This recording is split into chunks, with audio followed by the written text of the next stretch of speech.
Class 12 का biology chapter 1 first हम पढ़ने जा रहे हैं reproduction in organism. Reproduction in organism, what is reproduction, what do you mean by reproduction. आप रिप्रोडक्शन से क्या समझोगे?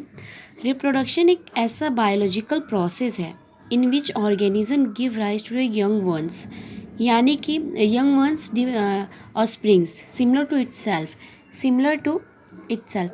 रिप्रोडक्शन वैसा प्रोसेस है जो रिप्रोडक्शन होने पर ऑस्प्रिंग्स जो होते हैं ऑस्प्रिंग्स देते हैं यानी चिल्ड्रंस देते हैं सिमिलर टू इटसेल्फ यानी चाइल्ड।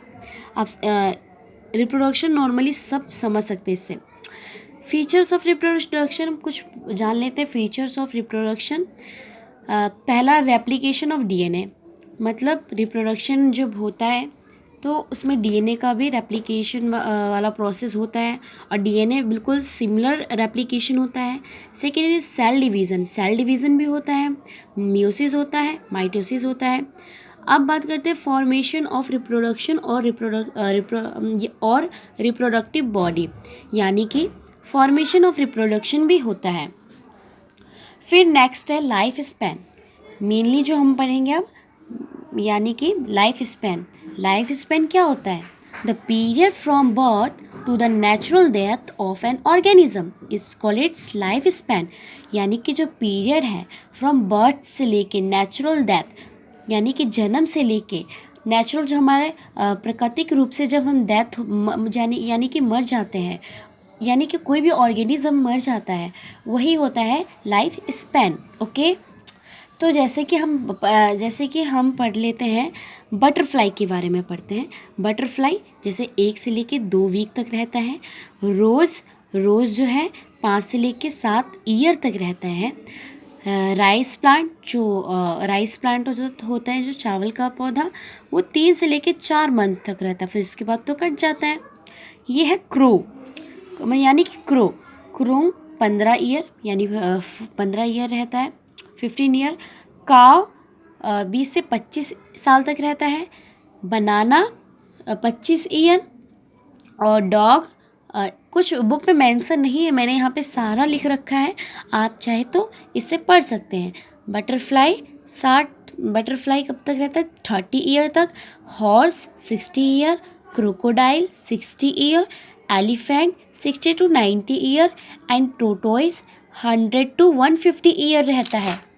और क्या कहते हैं, जैसे पैरोट 140 ईयर। बनाना बनियान ट्री 200 ईयर रहता है, 200 ईयर। ओके, अब हम रिप्रोडक्शन पढ़ने के लिए सबसे पहले कुछ इम्पॉर्टेंट टर्म पढ़ लेते हैं, असेक्सुअल एंड सेक्सुअल। देखिए, रिप्रोडक्शन जो होता है 2 टाइप का होता है, एक सेक्सुअल होता है रिप्रोडक्शन, एक सेक्सुअल रिप्रोडक्शन होता है और एक असेक्सुअल रिप्रोडक्शन होता है। ठीक, सेक्सुअल रिप्रोडक्शन और असेक्सुअल रिप्रोडक्शन। तो उसके बाद उसके कुछ टर्म्स हैं, जैसे माइटोटिक, आप लोगों ने 11th में भी पढ़ा होगा, माइटोटिक एंड म्यूसिस। तो माइटोटिक कुछ फेसेस यहाँ पे दिए गए हैं, इसको दोबारा से रिवीजन कर लेते हैं। माइटोटिक जो होता है मतलब ऑल ओवर द बॉडी होता है, और मियोसिस कहाँ पे होता है? जहाँ पे रिप्रोडक्टिव सिस्टम होता है, वहाँ पे जहाँ पे गोनाड्स गैमेट्स बनते हैं, वहाँ पे मियोसिस फॉर्मेशन होता है उस जगह। और जैसे माइटोसिस में गैप 1 फर्स्ट जब स्टार्ट होता है, इसमें ये डिप्लॉइड 2 एंड रहता है। फिर माइटोसिस यानी 2 क्रोमोसोम से फिर से 4 क्रोमोसोम्स बन जाते हैं। ये जो पीरियड स्टार्ट हो जाता है, जब 4 क्रोमोसोम्स बन जाते हैं, तब उसे सिंथेसिस फेज कहते हैं, जहाँ पे डीएनए रेप्लिकेशन होता है, यानी कि डबल कॉपी हुआ है। यहाँ पे दो बना, फिर इसके जैसा 2 और डबल कॉपी बन गया। फिर उसके बाद गैप 2 स्टार्ट हो जाता है, G2 फेज स्टार्ट हो जाता है, यानी कि इसमें क्या होता है, फिर इसमें माइटोसिस होने लगता है, यानी कि ब्रेक होने लगता है। यहाँ पे ब्रेकिंग का टाइम आ जाता है, दोनों अलग अलग टूटने लगते हैं, यानी कि साइटोसिस होने लगता है। यहाँ पे ये इसमें इसमें इसमें क्रोमोसोम्स में इसको रेड यानी इसको रेड मान लिया और इसको ब्लू मान लिया, इसको भी रेड मान लिया, इसको भी ब्लू मान लिया, फिर यानी कि फिर ये 2 टाइप्स में टूट जाएंगे, फिर ये 2 हो जाएगा, 2 डॉटर सेल्स बन जाएंगे। फिर वैसे ही सेक्सुअल डिवीज़न में जो मियोसिस है, मियोसिस और जो सेक्सुअल डिवीज़न में वो भी इसी तरह यही प्रोसेस यहाँ तक होगा, सिंथेसिस अपना डबल कॉपी करेंगे। फिर उसके बाद इनका क्रॉस सेक्शन होता है। यहाँ पे जो पहला वाला है रेड वाला वो मतलब ये पहला वाला वो ऐसे ही रहेगा और इधर ब्लू वाला इधर ऐसे ही रहेगा, ये वाला और ये वाला ये दोनों ऐसे ही रहेंगे। बट ये वाला जो ब्लू है और ये वाला जो रेड है ये क्रॉस सेक्शन कर जाते हैं। फिर इसमें क्या होता है, इसमें वाला जो इसका जो रेड होता है थोड़ा ब्लू में आ जाता है, इसका वाला जो थोड़ा ब्लू होता है इसमें रेड में आ जाता है। फिर इसके बाद इसमें भी साइटोकिनेसिस हो जाता है, फिर ये भी टूट जाते हैं। ठीक है, आई होप कि मुझे समझ में आ गया होगा आप लोगों को। और फिर इसके बाद टाइप्स ऑफ रिप्रोडक्शन पढ़ते हैं। फिर इसमें होता क्या है, साइटोकिनेसिस होते हैं, फिर इसके बाद इसमें 4 डॉटर सेल्स में टूट जाता है, 4n में हो जाता है। ठीक है, फिर 4n में टूट जाता है। टाइप ऑफ रिप्रोडक्शन पढ़ लेते हैं, आइए। असेक्सुअल रिप्रोडक्शन और सेक्सुअल रिप्रोडक्शन। तो सेक्सुअल रिप्रोडक्शन में अगर बात किया जाए तो माइटोटिक ही होता है, और असेक्सुअल में माइटोटिक होता है, और सेक्सुअली जो मैंने रिप्रोडक्टिव पार्ट बताया वो होता है सेक्सुअल डिवीज़न, मियोसिस डिवीज़न होता है उसमें। और क्या कहते हैं, सॉरी, और इसमें असेक्सुअल जो होता है, असेक्सुअल रिप्रोडक्शन सिस्टम जो है उसमें सिंगल पेरेंट इन्वॉल्व होता है। फर्स्ट पॉइंट ये माइटोटिक होता है, और सेकंड पॉइंट के जैसे कि सिंगल फेस होता है, इसमें सिंगल पेरेंट होता है, इसमें सिंगल पेरेंट होते हैं। थर्ड है कि इसमें नो गैमेट्स फॉर्म, इसमें गैमेट्स फॉर्म नहीं होता है। और इसका फोर्थ पॉइंट है ऑफस्प्रिंग आर आइडेंटिकली सिमिलर। जैसे आप ऑफस्प्रिंग ले लो, जैसे कि आप एक फ्लावर ले लो, हर फ्लावर एक सेम दिखता है, मतलब एक जैसा दिखता है, वही हम कह रहे हैं identical similar. Types of sexual reproduction की बात करें हम तो फर्स्ट इसका टाइप है बाइनरी फिजन। बाइनरी फिजन में ले लेते हैं पहला हमारा first point, irregular in amoeba. Amoeba को देखा आपने, जैसे अमीबा में एक न्यूक्लियस होता है और फिर न्यूक्लियस होता है, फिर इसमें ये फिर अमीबा 2 पार्ट में बट जाता है, साइटोप्लाज्मिक हो जाता है, ब्रेक डाउन हो जाता है, फिर 1 से 2 बनता है, 2 से और 4 बनते हैं। तो इर्रेगुलर अमीबा था और ये टूटा, ये बाइनरी फिजन मतलब यानी कि इनका ब्रेक होना, टूटना। ठीक है, सेकंड एग्जांपल यूग्लिनिया का ले लेते हैं। जैसे ये भी है, यूग्लिनिया फर्स्टली ऐसा दिखता है और इसके थोड़े ये फ्लैजिला। यूग्लिनिया जो है ये थोड़ा इस तरीके से टूटता है, लॉन्गिट्यूडनली टूटता है।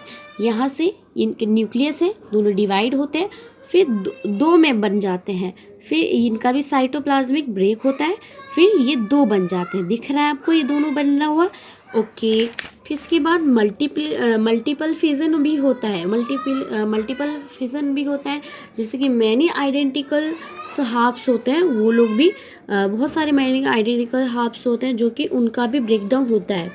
प्लाज्मोटोमी क्या है, प्लाज्मोटोमी भी एक सेल है, सेल के अंदर न्यूक्लियस है, न्यूक्लियस के साइड भी न्यूक्लियस है, ये लोग भी अपना ब्रेक डाउन बोले मल्टीपल फिजन में करते हैं, उसी को प्लाज्मोटोमी कहते हैं। बडिंग का अगर मैं बताऊं तो एक बडिंग, जैसे आपने एग्जांपल, इसका बडिंग का जो एग्जांपल है ईस्ट है, हाइड्रा है। नॉर्मली हम लोग ये सारी चीज़ें 8th क्लास से पढ़ते हुए आते हैं, 8 और 7 और 6 से, पर फिर भी हाइड्रा जो है, जैसे कि मैंने एग्जांपल लिया हाइड्रा का, ये एक स्ट्रक्चर था, मतलब यानी पहला ये ऐसा था, पहला ये ऐसे था, फिर इसमें सडनली मतलब यहाँ से एक ऐसे निकल आया ऐसे, ठीक है। फिर ऐसे निकल आने के बाद होता क्या है, इसमें से ये अलग हो जाता है, ये अलग पार्ट हो जाते हैं, जैसे दिख रहा है ये अलग हो गया, इसमें से ये अलग हो गया, तो ये भी क्या है, ये जब ये अलग हो गया तो इसी को हम कह रहे हैं हम हाइड्रा। थर्ड हम ले लेते हैं, मतलब थर्ड बडिंग के बाद तीसरा फ्रैगमेंटेशन। जैसे मैंने ये क्लोरोपल्स स्पाइरल क्लोरोप्लस का मैंने ये पिक्चर बनाया, ठीक है। और इसमें ये सारे न्यूक्लियस है, आपको दिख रहा है ये सारा न्यूक्लियस है। स्पाइरल क्लोरोप्लास्ट का मैंने ये फिगर ड्रॉ किया है। और उसके बाद ये भी फ्रेगमेंटेशन यानी कि टूटना, फ्रेगमेंटेशन यानी ब्रेक द पार्ट्स, ये टूटना यानी कि देखा होगा आपने बहुत सारे पार्ट्स टूट जाते हैं, फिर उसके बाद फिर वो वहीं से ग्रो करना शुरू कर देते हैं। तो इस जैसे एग्जांपल अगर ले लिया मैंने स्पायरोगायरा जो ऐसा चीज़ है जो भी टूट जाता है, फ्रेगमेंटेशन हो जाता है उसमें। और चौथा है रीजनरेशन क्या है? It is the ability of organism to generate और डैमेज द पार्ट। मतलब ये वो it is the ability to organism, यानी उस ऑर्गेनिज्म के पास इतनी क्षमता है, उसके पास एबिलिटी है क्या करने का, जनरेट करने का या फिर डैमेज पार्ट को जनरेट करने का। जैसे कि अगर बात करें हम छिपकली की, लिजार्ड की बात करें, अगर उसकी ये है टैल, मान लो, मुझे फिगर अच्छे से नहीं बनाना आता, फिर भी मैं आप लोगों को बता देती हूँ। जैसे मेरा ये टैल है, ठीक है, अगर मैंने इसे कट कर दिया, मैंने इसकी टैल को कट कर दिया, पूंछ को कट कर दिया, तो उसके बाद उसकी पूंछ बढ़ जाती है, फिर वो भी रीजनरेट हो जाता है। जैसे एग्जाम्पल, एक यहाँ पे एग्जाम्पल देखिए, प्लानेरा ये एक ऐसा जीव है जो रीजनरेशन कर देता है, ऐसा ऑर्गेनिज्म है जो कि रीजनरेशन हो जाता है, ओके। और है स्पोरुलेशन, बात करते हैं हम फिफ्थ बात करते हैं हम स्पोरुलेशन में 3 टाइप्स है, जैसे जूसोस्पोर्स, कोन्डिया, स्पॉन्जेस। जूसोस्पोर्स की बात करें तो मैंने एक पिक्चर ड्रॉ किया, हाइव पिक्चर ड्रॉ किया, ठीक है। इसमें कॉन्डिया इधर, मतलब कि ये जो पार्ट है इसी को हम कॉन्डिया बोल रहे हैं, पर जूसोस्पोर क्या होता है, इस लाइक स्ट्रक्चर होता है, न्यूक्लियस, ये सेम दिखते हैं। जूसोस्पोर यानी कि स्पोरुलेशन में अगर आपको पढ़ना है तो जूसोस्पोर पढ़ लीजिए, कॉनिडिया पढ़ लीजिए, स्पॉन्जेस पढ़ लीजिए, ओके। हाँ, वेजिटेटिव प्रोपेगेशन पता है आपको, नेचुरल होता है, एक आर्टिफिशियल वेजिटेटिव प्रोपेगेशन होता है, एक नेचुरल वेजिटेटिव प्रोपेगेशन होता है। First this, second is this, okay. Example, natural vegetative propagation एक पोटैटो का कर सकते हैं हम, पोटैटो का ही होता है वैसे, और जिंजर का भी होता है, ठीक। और आर्टिफिशियल प्रोपेगेशन में 3 पार्ट्स है, पहला है कटिंग, सेकेंड है लेयरिंग, थर्ड है ग्राफ्टिंग। कटिंग है ऑरेंज में होता है, लेयरिंग ब्लूबेरी में होता है, और ग्राफ्टिंग मैंगो में होता है। I hope you all are understand. अब हम बात करने जा रहे हैं सेक्सुअल रिप्रोडक्शन। हम आगे की वीडियो में सेक्सुअल रिप्रोडक्शन की बात करेंगे।